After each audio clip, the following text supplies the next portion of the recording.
Imágenes de la destrucción de estos aviones de la Fuerza Aérea de Irán, o lo que queda de ellas. Se trata justamente de 16 aviones de la Fuerza Quds. La Fuerza Quds es un subgrupo dentro de la Guardia Revolucionaria, especialista en guerras asimétricas.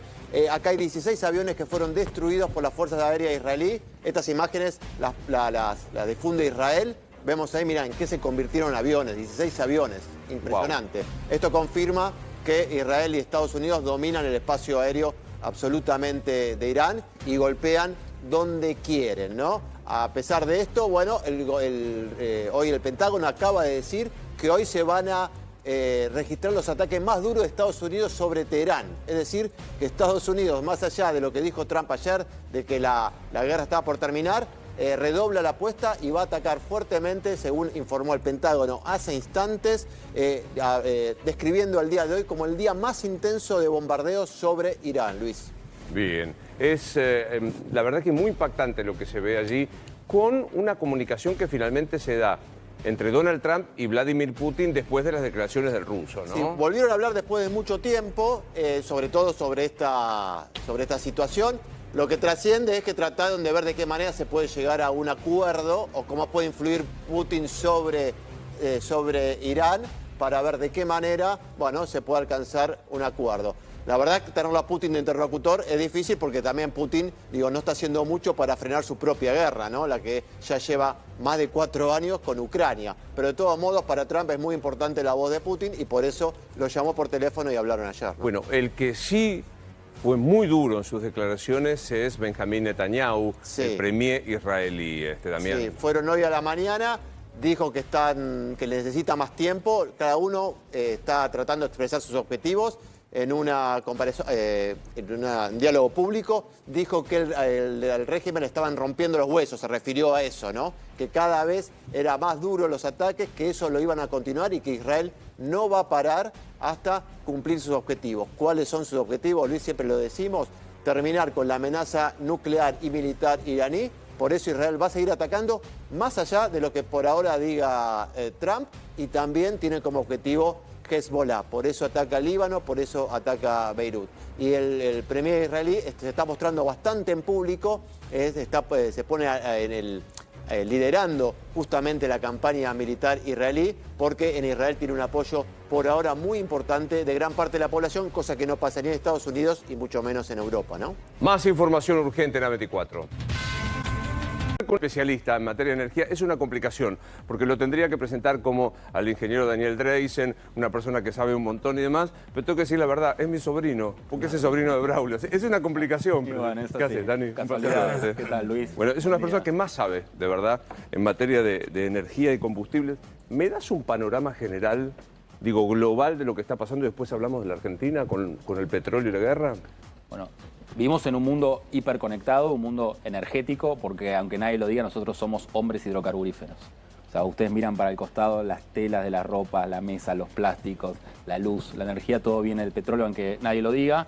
Y por el estrecho Hormuz, que es el Golfo Pérsico, se transporta 1/3 del petróleo que circula por el mundo y 1/5 del gas que circula por el mundo. Con lo cual, con la guerra, se interrumpió el paso de los barcos que transportan esa energía, lo cual causó un cimbronazo en los precios internacionales. El petróleo subió de 70, llegó a estar 120, ahora volvió a bajar una volatilidad impresionante porque depende de cuánto va a durar esta guerra, ¿sí? Claro. Ahora está en $90 aproximadamente el barril de petróleo y el gas más o menos internacional, el gas licuado, así que el gas, uno se lo imagina gaseoso, se puede licuar y transportar en barco para ser casi como un commodity, pasó de $10 por millón de BTU, que es la unidad, a 20, o sea, se duplicó en el mundo, ¿sí? Ahora es bien ombliguista la pregunta, ¿cuánto nos perjudica o no esta situación? Bien, nos perjudica, hay que ver a quién, obviamente.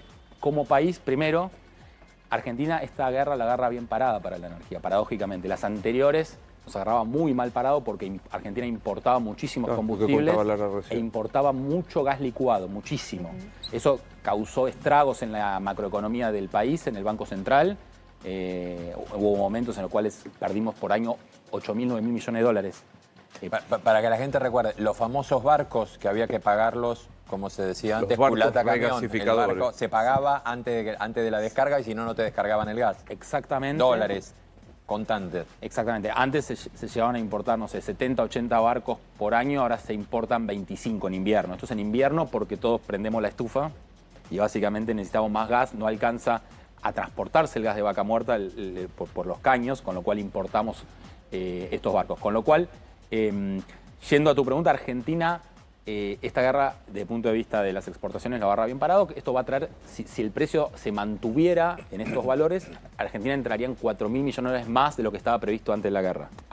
Que entran directos, ¿sí? Porque son exportaciones que hace el país que entran dólares. Y en cuanto a los precios, el barril subió un 23% en dólares desde que empezó el conflicto. En Argentina estamos viendo aumentos de las naftas del 9% desde inicio de mes. ¿Crees que vamos a ver las próximas semanas que siga subiendo? Si el precio se mantiene así, sí tiene que seguir subiendo si queremos mantener esta política económica que es que tenemos precios internacionales en Argentina. ¿Se entiende? Que eso trajo mucha inversión en vaca muerta. Porque no metes mano para pisar, subsidiar o algo, ¿no? Exactamente. Respecto a tu pregunta de cuánto se traslada del surtidor, es más o menos 2/3. O sea, si por ejemplo el petróleo hubiera aumentado 10%, se tendría que aumentar la nafta 6,6%. Como el petróleo, a mí el número me da que aumentó un poco más desde que empezó, me da 30%, de 70, 90 más o menos, ¿sí? En realidad, en teoría, debería aumentar casi 20% los combustibles. Epa, o sea, en las próximas semanas. Debería. Es una teoría, en el fondo es una decisión política ¿de quién? De YPF.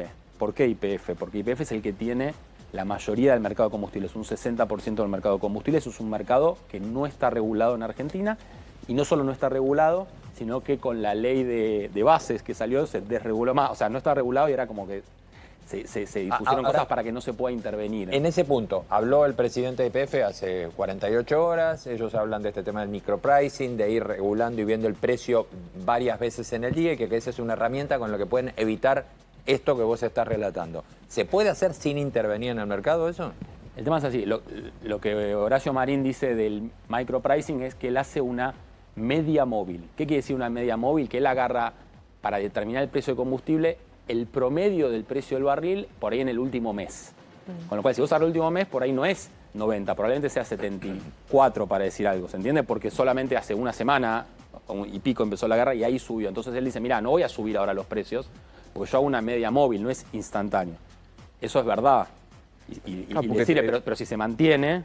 Me salgo un poquito de tu especialidad, digo, pero sí, trasladás ese precio al surtidor, lo trasladás inevitablemente a la estructura logística, digo, y la inflación se complica. Exactamente, ese es el otro. Hay tres efectos. Uno es que entran más dólares, eso ya lo vimos recién. El segundo es el que dice Luis, y que estamos hablando recién, que es básicamente más inflación, porque sí, el precio de combustibles tiene que subir, y hay una cuenta... un ejercicio que se puede hacer, porque no está, aunque parezca increíble, en Argentina no se sabe el efecto que tienen los combustibles sobre la inflación, ¿se entiende? ¡Wow! Sí, no se sabe. Yo lo pregunté a un montón de economistas, no hay un estudio hecho, es increíble, pero es así. Pero yo sí sé, cuando aumenta la nafta te aumenta el precio, cuando baja la nafta no baja nunca en la vida. Una cuenta rápida, una cuenta así, media rápida, a mí me da que más o menos, si hoy estamos en 2,5 de inflación mensual aproximadamente, que es lo que ustedes más o menos deben informar, aproximadamente debería aumentar 0,5 más por... aumento de combustibles, ¿se entiende? O sea, es una cuenta rápida en función de cuántos bienes hay en la canasta básica. ¿Crees que con este aumento de 9% mensual que lleva en marzo, eso debería aportarle 0,5 al... Eso sí va al 20% el aumento, bien. no al 9%, si no sería la mitad. Bien. ¿Sí? Ese es el segundo efecto. El tercer efecto es complicado, que es que vivimos en un mundo mucho más incierto con esta guerra, con una incertidumbre total, riesgo atómico, complicado. Entonces, ¿qué hacen los mercados? Cuando hay riesgo, van a los lugares seguros. ¿Que Argentina es un lugar seguro? Para los mercados. Más o no. Más o menos. Más o no. Entonces van al dólar o a bonos de Estados Unidos, ¿sí? Entonces... El famoso flight to quality. Exactamente. Y eso ustedes... ¿Qué es? ¿Cómo es? Vuelo a la calidad. Nos lo enseñaron en la década del 90 para explicar por qué cuando estornudaban en Nueva York acá nos agarrábamos una neumonía. Claro, claro.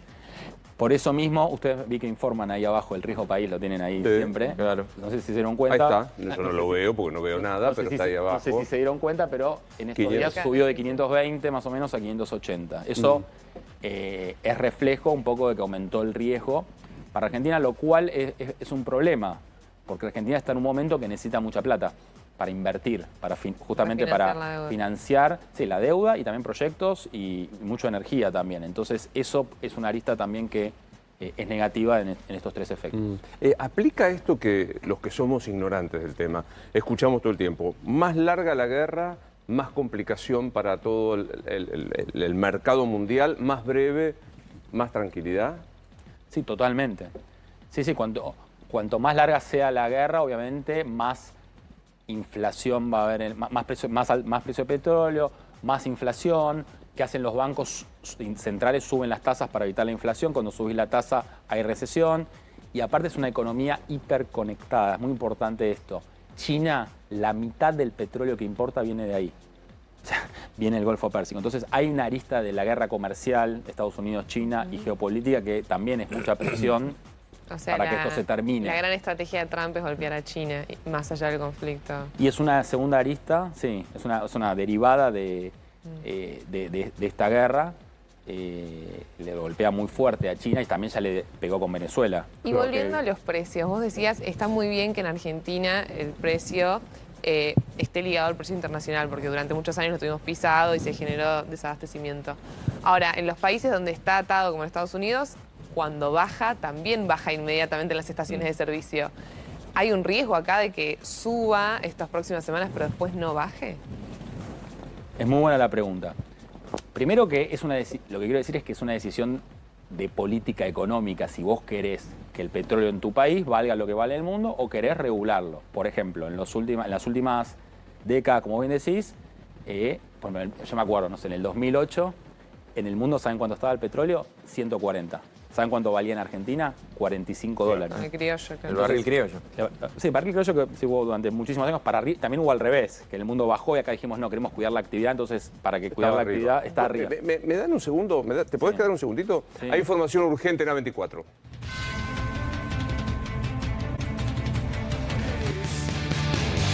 Es la marcha